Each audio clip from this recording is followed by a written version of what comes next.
Captain Jake Morrison stood on the bridge of the UES Horizon watching the stars drift past through the main viewing screen, and feeling the familiar weight of command settle on his shoulders like an old coat he had worn for 15 years now since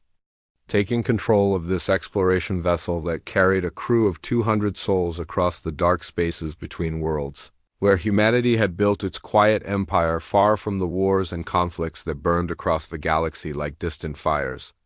They chose never to touch the communications console. Beeped softly, and Lisa Rodriguez turned in her chair with the kind of expression that meant trouble was coming their way, whether they wanted it or not, and Jake knew from experience that the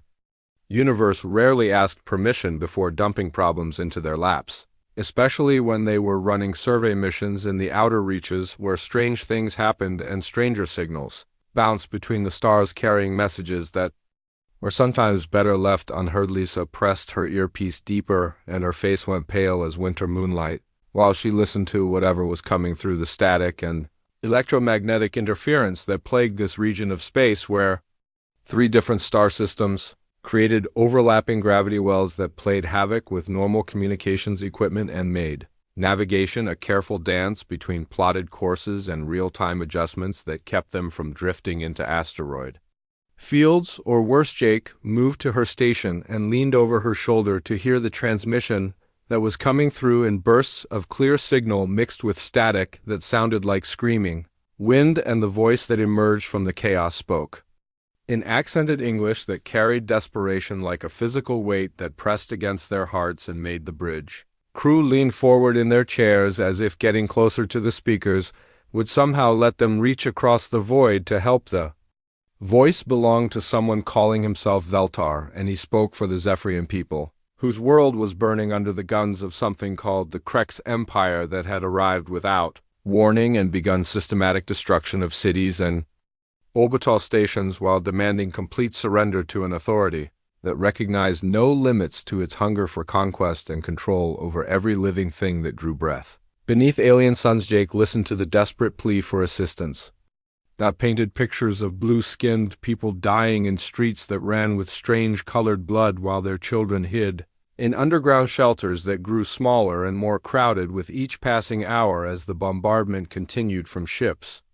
that hung in orbit like hungry predators circling wounded prey that could not escape or fight back against weapons that turned buildings into glass and metal into vapor. Dr. Aaron Blake appeared at Jake's elbow with his tablet clutched in hands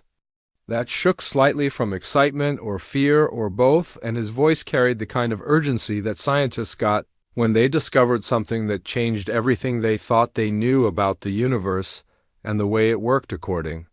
to rules that seemed logical until someone proved they were wrong about everything. Aaron showed Jake the data he had been collecting for months without telling anyone about the patterns he was seeing in reports that came from merchant ships and deep space monitors and occasional transmissions from species that humanity traded with but never got involved with beyond the exchange of goods and services that kept their colonies supplied and their ships fueled for the long journeys between worlds. The data showed 17 different species that had simply vanished from galactic communications over the past 50 years, and each disappearance followed the same pattern of desperate calls for help followed by silence that stretched across the years like graves that no one visited because no one remained to remember the names of the dead or the worlds that once held their dreams. Jake stared at the numbers that represented billions of lives snuffed out by an empire that moved through space like a plague, consuming everything in its path and leaving only emptiness behind. Where once there had been cities and farms and families and all the small daily miracles that made life worth living even in the face of an indifferent universe that cared nothing for hopes or dreams or the love that parents felt for children who would never grow up to have children of their own. The transmission from Veltar cut through his thoughts with renewed urgency as explosions echoed in the background, and the Zephyrian leader described ships falling from orbit in pieces that burned like falling stars while the survivors gathered in the deepest shelters they could find and waited for death to find them in the darkness underground, where the last free voices of their species whispered prayers to gods who seemed to have abandoned them to face extinction alone. Jake felt the familiar weight of Earth's non-interference protocols settling on his shoulders like chains forged from bureaucratic wisdom that declared humanity must remain neutral in all conflicts that did not directly threaten human space or human lives, and he knew that Director Helen Wright would court-martial him personally if he deviated from orders that had kept humanity safe for 3 centuries by avoiding the attention of powers that could crush their small empire. Without effort, Lisa looked up at him with eyes that held questions he could not answer without breaking the rules that governed every decision he made as captain of a ship that flew under Earth's flag and carried Earth's authority to explore and trade, but never to fight wars that belonged to other species, even when those wars meant the difference between survival and extinction for entire civilizations. The bridge fell silent except for the continued transmission from a world that was dying while they listened and did nothing, because doing nothing was what humanity did best in a galaxy full of predators and prey, where the smart money bet on staying small and quiet and unnoticed until the storm passed and the survivors could emerge to build again from whatever pieces. Remengage turned away from the communications station and walked to his command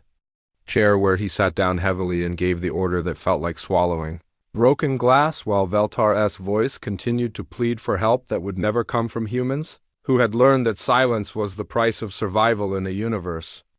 that devoured the brave and foolish with equal appetite. 3 months passed like slow poison through the veins of space before Tony Chun noticed the first anomaly in the sensor readings from Outpost 7, where he spent his days monitoring communications, traffic, and energy signatures that painted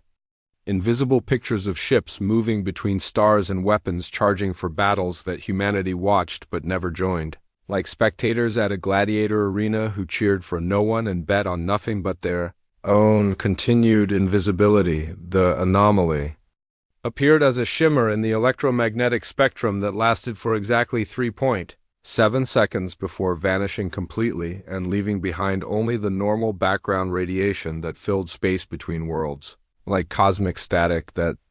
carried no information except the slow death song of dying stars and the birth cries of new ones being born from clouds of gas and dust that swirled in patterns older than human civilization. Tony ran the readings through every filter and analysis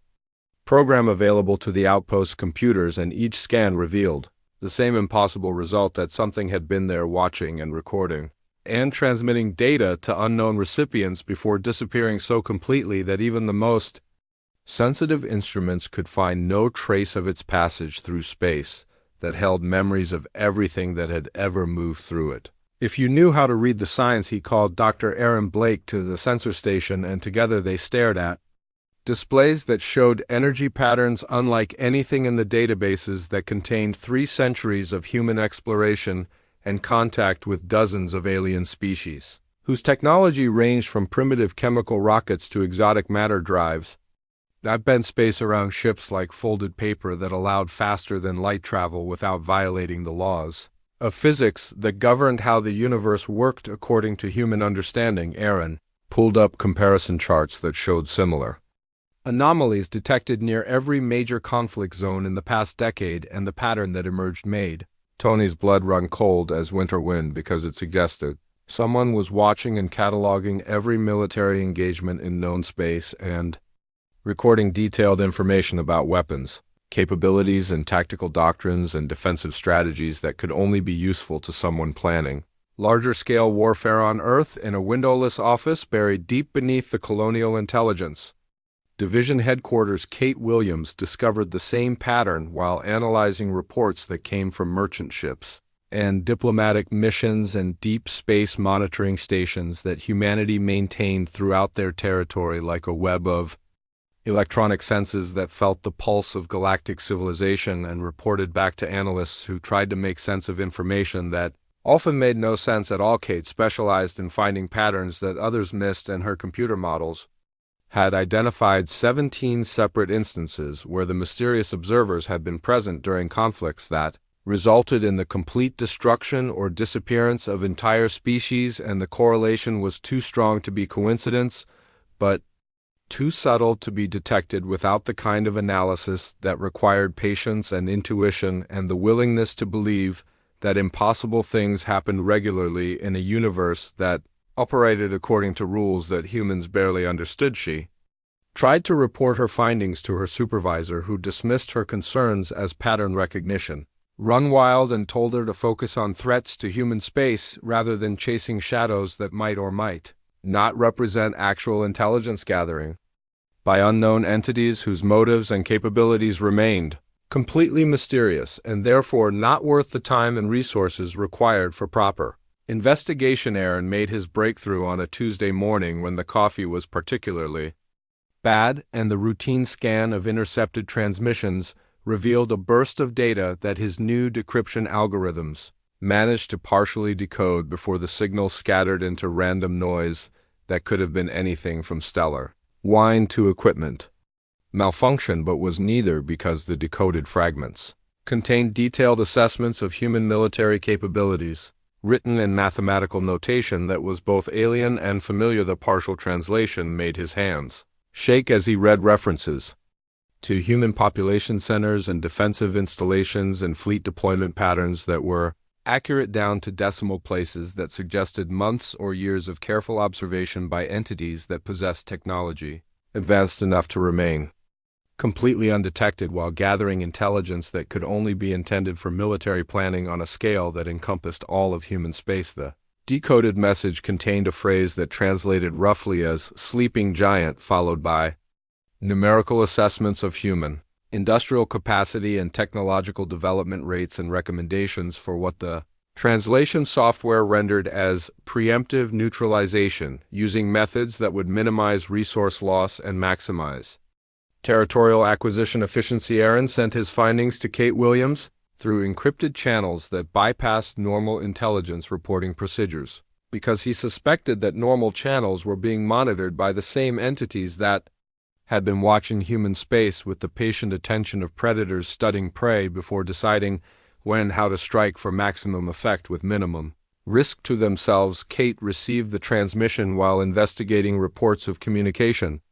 failures in the Outer Rim colonies, where merchant ships had stopped receiving responses from settlements that had been thriving just weeks before, and the pattern of silence was spreading inward toward more populated systems like a disease that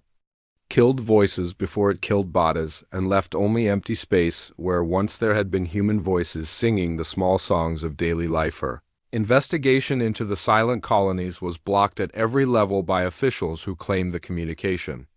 failures were caused by solar flare activity and equipment malfunctions and bureaucratic delays that would be resolved soon through normal administrative channels that were handling the situation with appropriate urgency, and there was no need for alarm or special investigation or any deviation from standard procedures. Commander Rick Davis received orders to conduct fleet exercises in sectors that happened to be positioned between Earth and the regions where colonies had gone silent, and his ships moved through space in formations that looked like training maneuvers but were actually defensive positions designed to intercept any force moving toward the core systems of human civilization. Rick had commanded fleets for 20 years, and he knew the difference between routine exercises and preparations for warfare, and these movements carried the weight of expectation that came before battles that everyone knew were coming but no one wanted to admit were inevitable, because admission would require decisions that peaceful civilizations preferred to avoid until the moment when avoiding them became impossible. Crew of Outpost 7 detected massive energy signatures moving through hyperspace toward human territory, and the readings suggested fleets of unprecedented size approaching from directions that contained no known hostile civilizations. And Tony Chun realized that the Watchers had finished their observations and were ready to act on the intelligence they had gathered during months or years of patient surveillance. Aaron Blake calculated trajectories and arrival times and sent warnings through every available channel to Earth and the colonial governments and military commands that needed to know that humanity was about to face an enemy that had spent considerable time and effort learning everything there was to know about human capabilities and weaknesses, and was coming prepared for total victory. Kate Williams sat in her office staring at reports that painted a picture of humanity surrounded by invisible enemies who had been planning their destruction with the careful attention to detail That came from superior technology and unlimited patience, and she wondered if her species would have time to wake up from their long sleep of peaceful isolation before the dream became a nightmare from which there would be no awakening. The voice that spoke through captured human colonist Steve Parker carried the weight of ancient authority that had shaped galactic civilization for millennia, and the words came in perfect English learned from intercepted transmissions and stolen databases that contained everything the Watchers needed to know about human language and culture, and the psychological pressure points that could be used to break the will of species that thought themselves free. Steve stood in the transmission chamber of a ship that floated in the void between stars, and his eyes held the empty expression of someone whose mind had been carefully rewritten by technologies that left the body intact while replacing thoughts and memories and emotions with programming that served the purposes of masters who viewed individual consciousness as a resource to be harvested and utilized according to their needs. The entity speaking through Steve identified itself as Herald Prime of the Dominion and explained that humanity had been observed and evaluated and found to represent a threat to galactic stability that required immediate correction through surrender or elimination, and the choice belonged to the leaders of Earth, who had exactly 72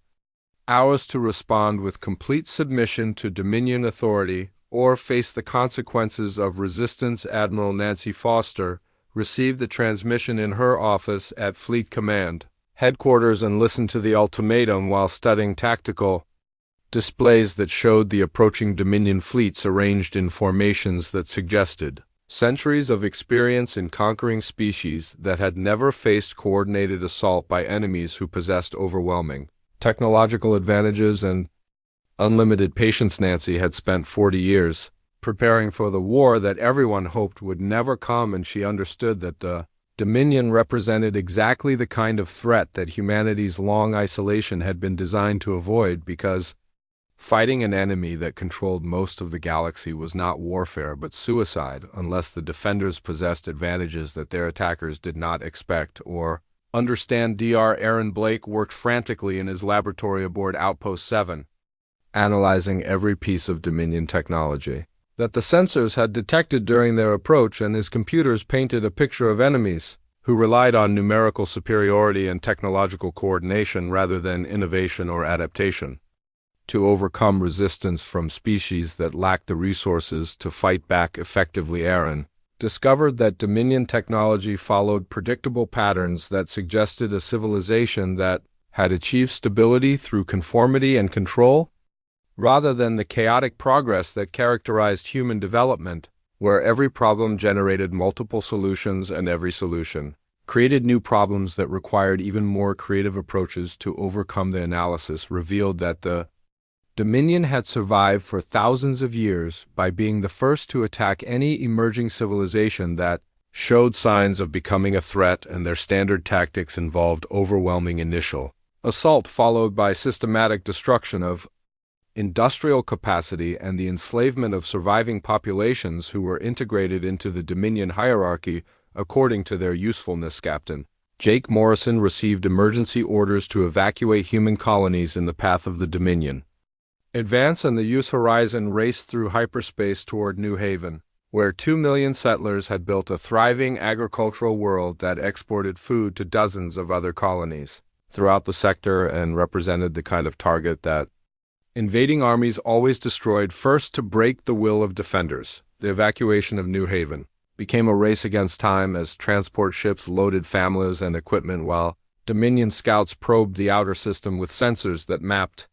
every defensive installation and calculated the most efficient methods for eliminating resistance with minimum expenditure of resources. Jake found himself working alongside Zephyrian refugees led by Talana, who had escaped the destruction of their homeworld with knowledge that changed everything humans thought they knew about the galaxy and the forces that shaped its development, according to plans that stretched across centuries and involved the manipulation of entire civilization. Stella explained that the Krex Empire had been nothing more than a Dominion puppet state created to eliminate species that might become allies of humanity, and the systematic destruction of potential partners had been going on for decades while human Leaders convinced themselves that staying neutral would protect them from the attention of powers that had already decided their fate. The Zephyrian survivor showed Jake recordings that revealed the true scope of dominion, influence throughout known space, and the careful orchestration of conflicts that had eliminated dozens of species that possessed the technology or resources or strategic position that could have been used to resist Dominion expansion if they had been allowed to survive. And develop alliances. Director Helen Wright sat in the emergency session of the Colonial Council listening to reports that painted a picture of humanity surrounded and outnumbered by enemies who had spent years preparing for this moment, while human leaders debated policies that assumed their isolation would continue indefinitely and their neutrality would be respected by powers that recognized no neutrality except submission. The debate continued for hours while Dominion fleets moved closer to human space, and colony after colony reported contact with advanced forces that demanded immediate surrender and threatened complete destruction if resistance was encountered, and the pattern was always the same because the Dominion had perfected their methods through practice on hundreds of species that had faced the same choice. Helen realized that the age of human isolation was ending, whether they chose to end it or had it forced upon them by enemies who had already made their decision about humanity's future, and the only question remaining was whether they would face that future as free people fighting for survival or as slaves serving masters who viewed them as resources to be exploited. The emergency broadcast went out to every human ship and colony and outpost simultaneously, and Helen's voice carried across the void to reach people who had lived their entire lives believing that humanity could remain safe by staying small and quiet and unnoticed in a galaxy full of predators that were too busy fighting each other to pay attention to the peaceful traders who wanted nothing more than to be left alone. Her words were simple and direct and carried the weight of 3 centuries of careful preparation that most humans had never suspected existed beneath the surface of their peaceful civilization, and the message that traveled faster than light to every corner of human space contained just 7 words that changed everything anyone had ever believed about their species and their place in the universe. The age of silence is over, she said, and across human space the machinery of war began to wake from the long sleep that had hidden its existence from enemies who thought they knew everything there was to know about the prey they had chosen to hunt, but had never suspected that some prey grew teeth while pretending to be harmless, and that silence was sometimes just another word for patience. Admiral Nancy Foster activated the deep space communication networks that connected every human ship and station and colony through quantum entanglement. Transmitters that had been disguised as commercial equipment for decades, and her orders flowed through space instantaneously to reach commanders who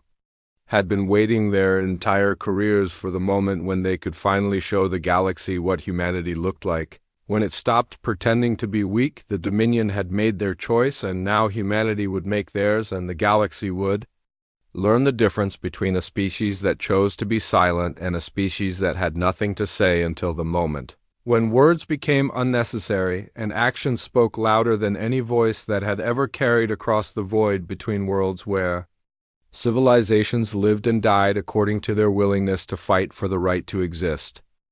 The first thing the Dominion learned about humanity was that 3 centuries of apparent weakness had been the most elaborate deception in galactic history, and the defense platforms that suddenly activated throughout human space had been hiding in plain sight, disguised as asteroid mining stations and deep space research facilities and commercial relay beacons that no one had bothered to examine too closely because they looked exactly like what they were supposed to be. Admiral Nancy Foster watched the tactical displays light up with weapon signatures that painted space with the glow of energy systems that had been dormant for decades, while their crews lived normal lives and raised families and worked jobs that gave them perfect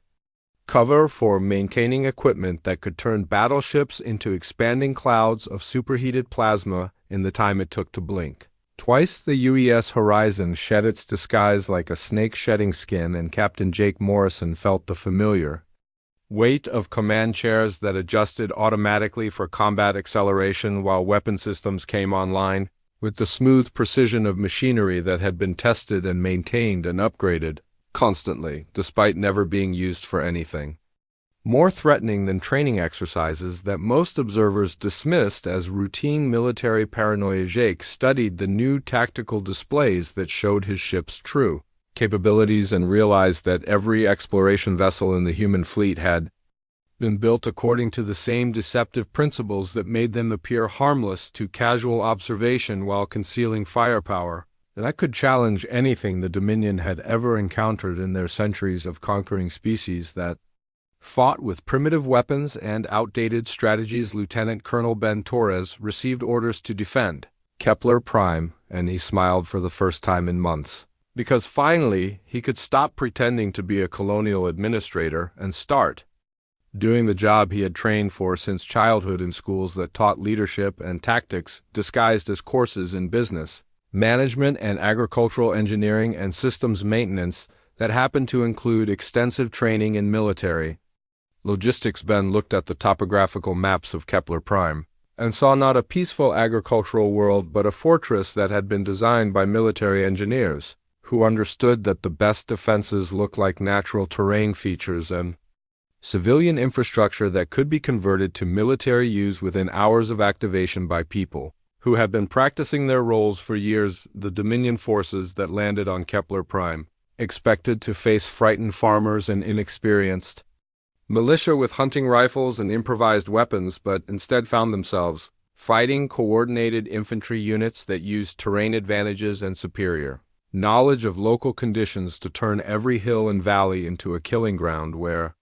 Dominion soldiers died before they understood what was happening. Ben watched his troops execute maneuvers that looked like desperate defensive actions but were actually carefully planned tactical withdrawals that drew Dominion forces into predetermined killing zones where hidden weapons platforms and concealed artillery positions could engage targets with devastating effect while remaining invisible to enemy sensors that had been designed to detect traditional military installations. Kate Williams coordinated intelligence networks that connected resistance movements across dozens of worlds where species that the Dominion thought they had conquered completely began emerging from hiding places that had concealed them for decades, and the scope of the deception became clear as entire civilizations revealed themselves to be very much alive and very angry about years of repression. Her communication systems reached out to survivors who had been waiting for someone powerful enough to challenge Dominion authority, and the response was immediate as species that had been declared extinct began broadcasting their coordinates and requesting assistance and offering their own unique capabilities to support the growing resistance movement. Dr. Aaron Blake worked with captured Dominion technology and discovered that their weapon systems used predictable energy frequencies that could be countered by adaptive shielding that analyzed incoming fire and automatically adjusted defensive parameters to match the specific characteristics of each weapon type while continuously evolving to stay ahead of enemy targeting systems. Aaron's breakthrough led to shield technology that made human ships nearly invulnerable to Dominion weapons, while human weapons cut through Dominion defenses like hot knives through butter because the attackers had never faced enemies who adapted their technology in real time during combat rather than following predetermined tactical doctrines that could be analyzed and countered. The Battle of Titan Station became the moment when the galaxy realized that humanity was not the peaceful trading species they had pretended to be for 3 centuries, and Admiral Nancy Foster commanded a combined fleet that moved through space with precision that comes only from years of training and exercises that everyone had assumed were theoretical, rather than practical preparation for exactly this kind of warfare. Nancy's fleet used formations that the Dominion had never encountered because they required levels of coordination and communication that most species could not achieve without centralized command structures that created vulnerable points of failure that could be exploited by enemies who understood how hierarchical military organizations operated under combat stress. The human ships moved like parts of a single organism, with each vessel anticipating the actions of every other ship in the formation and adjusting their position and tactics automatically to maintain optimal combat effectiveness while presenting the enemy with targets that seemed to be everywhere and nowhere at the same time. Dominion commanders found themselves fighting an enemy that refused to follow the established rules of space combat and instead created new rules as the battle progressed, and every time the Dominion adapted to human tactics, the humans changed their approach in ways that suggested they were not following any tactical doctrine, but were instead improvising solutions to problems as they arose. The destruction of over 60% of the Dominion assault force sent shockwaves through their empire that had not experienced a significant military defeat in over 1,000 years, and the news spread through quantum communication networks that carried the impossible message that the humans were not just resisting but were actually winning battles against forces that should have overwhelmed them completely. Species that had been conquered by the Dominion began to hope for the first time in generations, and resistance movements that had been dormant for decades suddenly found themselves with the resources and motivation to begin active operations against occupying forces that had grown complacent after centuries of unchallenged authority. The victory at Titan Station proved that the Dominion could be defeated, and that proof was worth more than any weapon or ship or strategic advantage, because it gave the oppressed peoples of the galaxy something they had not possessed for centuries, which was the belief that freedom was possible, and that the ancient enemy could bleed and die like any other mortal creature. Jake Morrison stood on the bridge of his ship and watched the tactical displays show Dominion forces retreating from human space for the first time since their initial assault began, and he knew that the galaxy had changed forever because humanity had finally spoken, and their voice carried the sound of weapons firing and shields holding and enemies dying. The age of silence was ending and the age of warfare was beginning, but it would be warfare on humanity's terms, using human tactics and human technology and human determination to protect not just their own species, but every species that wanted to live free from the domination of powers that viewed freedom as a threat. To be Elimina Tetalena sent messages to Zephyrian resistance cells throughout Dominion space, and the content was simple and direct and carried hope across the void to people who had almost forgotten what hope felt like after years of hiding in caves and ruins while their oppressors ruled their world with casual cruelty that came from absolute confidence in their own invincibility. The message contained just 4 words that changed everything for species that had been waiting for someone strong enough to challenge the Dominion, and those words traveled faster than light to reach people who had been preparing for this moment their entire lives without knowing if it would ever come. And now it had come, and they were ready. The liberation of the Zephyrian homeworld began at dawn when Captain Jake Morrison led a joint task force through hyperspace toward a planet that had been under Dominion control for 6 months, and the resistance fighters who emerged from underground tunnels to guide the human forces moved with the careful precision of people who had spent years planning for this moment, while living under the boots of occupiers who thought they had crushed every spark of rebellion. Telena met Jake at the landing zone where human dropships had cleared a section of forest that had grown over the ruins of what had once been the capital city, and her blue skin was marked with scars that told stories of torture and imprisonment and escape from facilities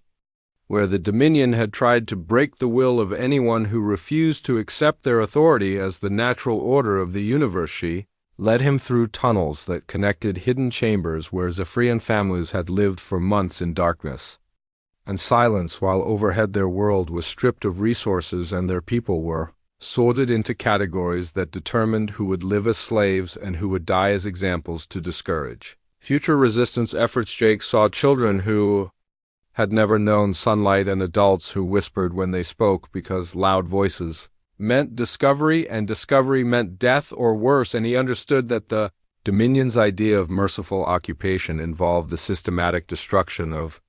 everything that made life worth living for species that valued freedom more than survival. Coordinated assault on Dominion positions used tactics that combined human technology with Zephyrian knowledge of local terrain, and the result was a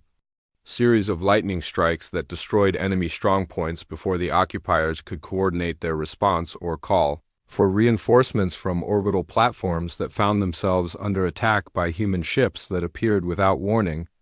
and vanish before return fire could be effectively targeted. Engineer Tony Chun discovered that the Dominion's control over their empire depended on ancient relay stations that had been built by the first species they had conquered 10,000 years ago, and these stations not only coordinated military operations, but also transmitted signals that suppressed technological development in conquered populations by interfering with the neural patterns that allowed for creative problem-solving. And Innovation Tony's analysis revealed that entire species had been turned into biological machines that could perform routine tasks but could not adapt or improve or invent new solutions to problems, because the relay signals altered brain chemistry in ways that promoted compliance and discouraged the kind of independent thinking that led to resistance movements and technological advancement. The relay stations were scattered throughout the galaxy and protected by automated defense systems that had been designed to operate independently for millennia, without maintenance or supervision, and the signals they broadcast had been slowly reducing the intellectual capacity of conquered species while the Dominion grew stronger by absorbing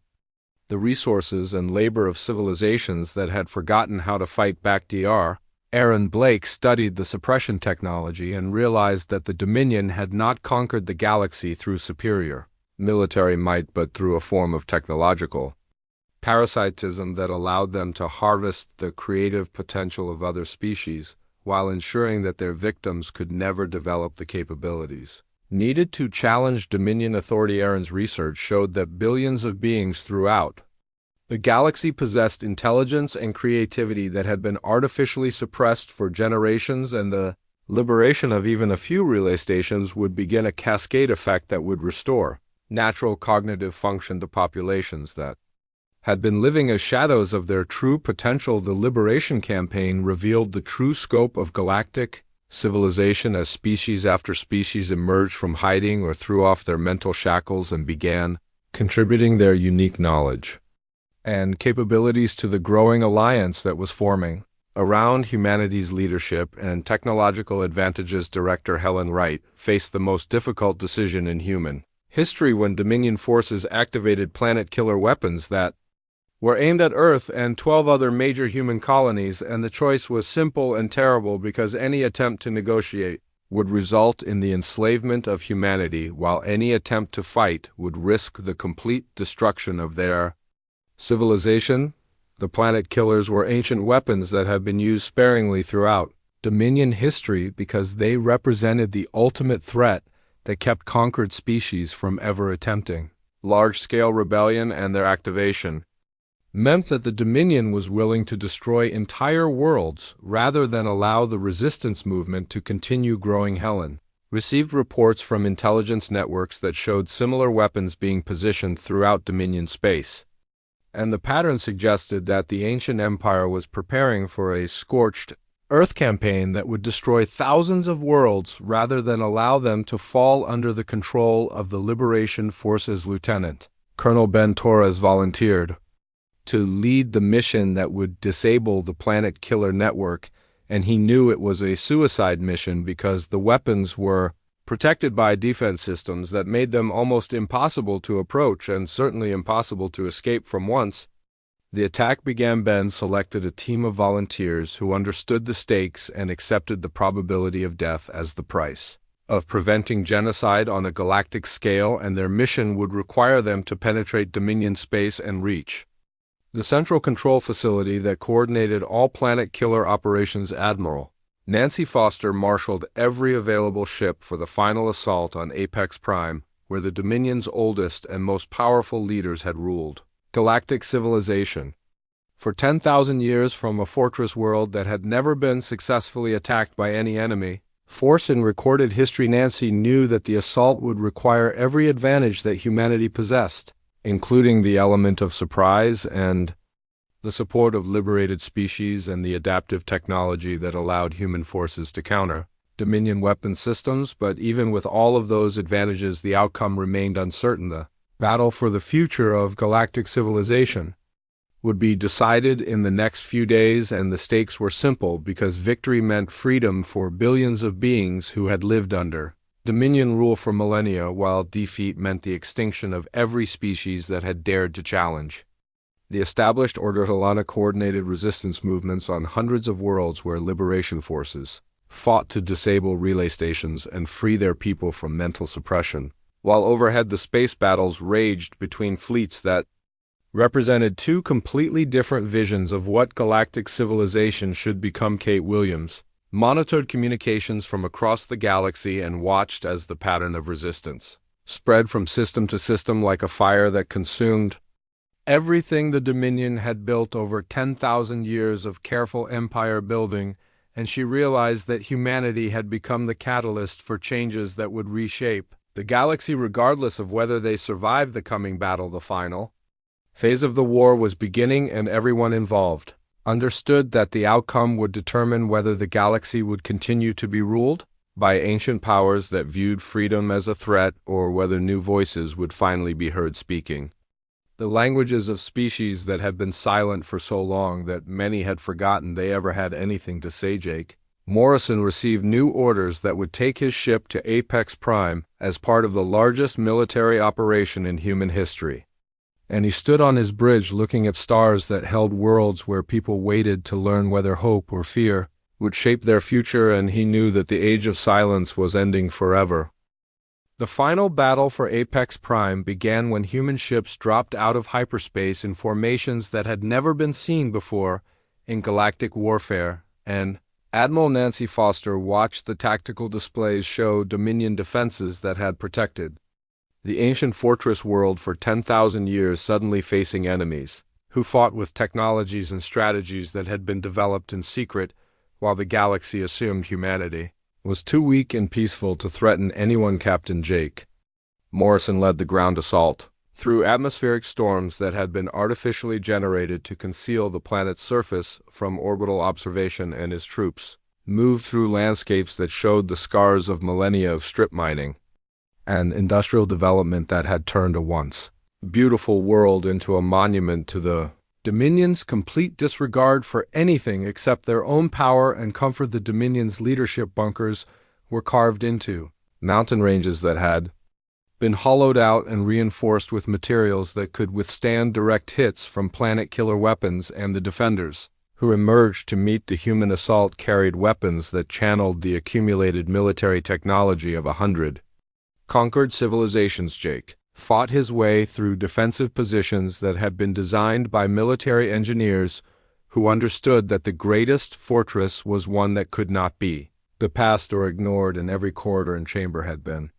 planned to create killing zones where attackers would face overlapping fields of fire from weapons that had been testing and perfecting their deadly art for centuries above the planet. Admiral Nancy Foster coordinated the space battle that would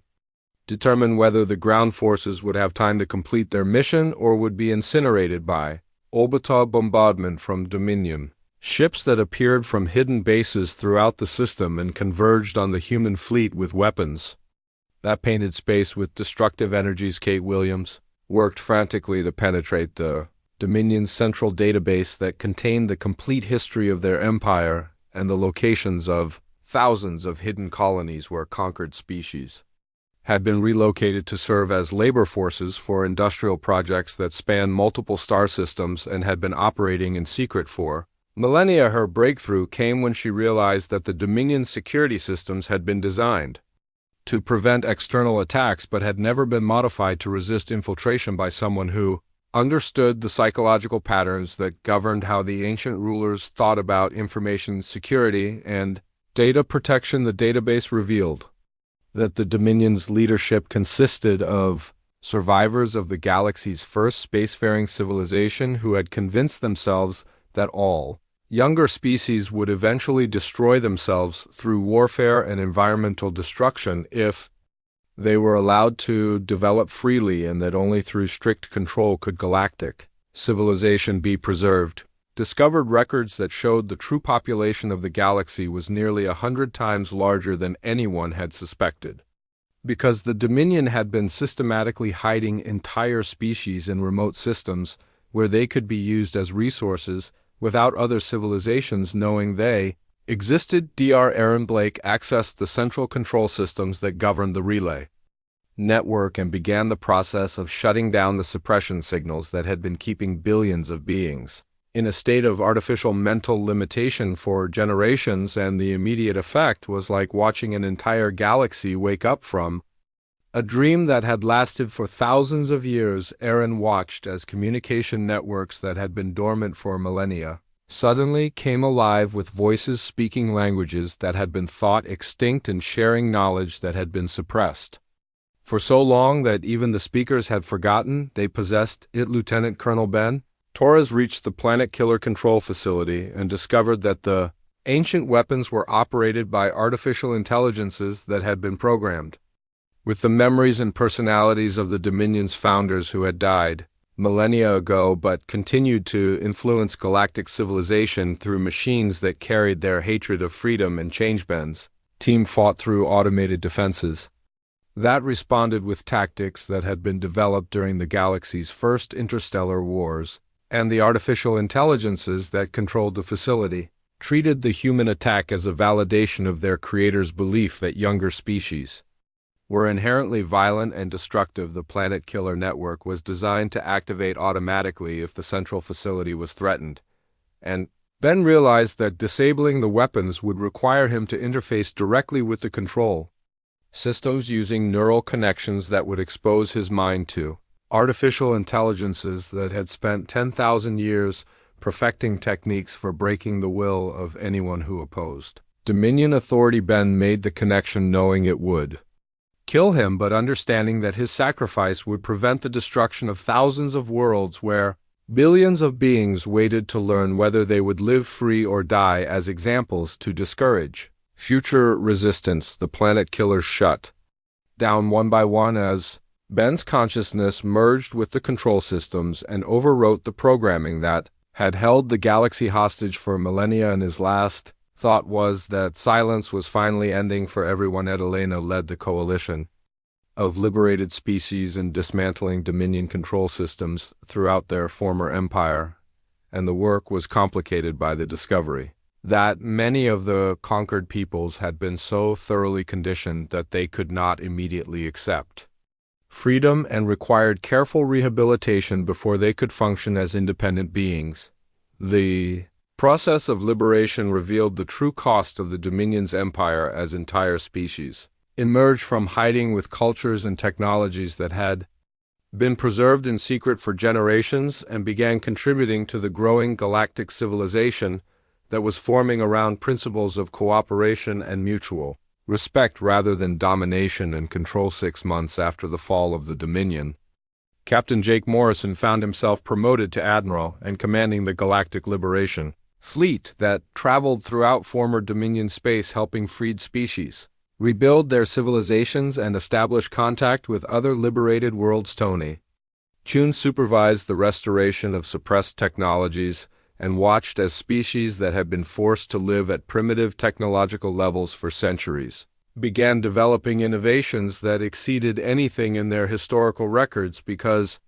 freedom had unleashed creative potential that had been building pressure for generations. Kate Williams became the first Director of Galactic Intelligence and established communication networks that allowed species to share information and coordinate development without the fear that knowledge would be used against them by powers that viewed progress as a threat to established authority. Dr. Aaron Blake founded the Institute for Galactic Development, where scientists from hundreds of species worked together on projects that would have been impossible under Dominion rule because the ancient empire had deliberately prevented the kind of cooperation that led to breakthrough discoveries and technological advancement. The galaxy began to change in ways that no one had imagined possible as species that had been enemies for millennia discovered they had been manipulated into conflict by Dominion agents who had used artificial disputes to prevent the formation of alliances that might have threatened the Empire's control. New trade networks formed between worlds that had never known each other existed, and the exchange of knowledge and resources created prosperity that spread throughout liberated space like a wave that lifted every civilization it touched to heights that had seemed impossible when they were struggling alone. Admiral Jake Morrison's daughter, Emma graduated from the new Galactic Naval Academy, where students from dozens of species learn to work together as crews aboard ships that combine the best technologies and tactics that each civilization had developed during their years of hidden resistance. Lieutenant Emma Morrison took command of the UES New Horizon and prepared for humanity's first mission beyond the galaxy's edge, where long-range sensors had detected signals that suggested other galaxies contained civilizations that might be facing their own versions of the Dominion. Emma received the same kind of distress signal that had started humanity's journey from silence to leadership, and this time, her response was immediate and decisive because the galaxy had learned that staying silent in the face of oppression was not wisdom, but cowardice. Her transmission carried across intergalactic space with words that would have been impossible for humans to speak just a few years earlier, when they believed survival required invisibility and neutrality and the careful avoidance of any situation that might attract the attention of powers greater than themselves. "This is the Galactic Liberation Fleet," she said, "and we are on our way because the age of silence was over and the age of voices had begun, and humanity had learned that the greatest strength was not the ability to remain hidden, but the courage to speak when speaking mattered most."